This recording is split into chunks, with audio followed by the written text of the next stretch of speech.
আফ্রিকার ৩৬টি দেশের অন্তত ১,৪০০ নাগরিক রাশিয়ার পক্ষে ইউক্রেনের বিরুদ্ধে যুদ্ধে লড়ছেন বলে অভিযোগ করেছেন ইউক্রেনের পররাষ্ট্রমন্ত্রী আন্দ্রে সাইবিহা। তিনি আফ্রিকার সরকারগুলোর প্রতি আহ্বান জানিয়েছেন তাদের নাগরিকদের যেন এই যুদ্ধে যোগ দিতে সতর্ক করা হয়। গত শুক্রবার সাইবিহা জানান, রাশিয়া আফ্রিকার নাগরিকদের অর্থ ও সামরিক চুক্তির প্রলোভন দেখিয়ে যুদ্ধে নামাচ্ছেন।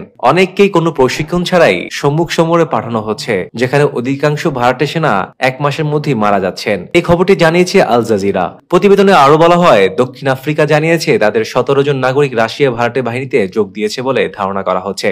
অন্যদিকে কেনিয়া জানিয়েছে তাদের কয়েকজন নাগরিককে বাধা করা হয়েছে রাশিয়ার সামরিক শিবিরে যোগ দিতে।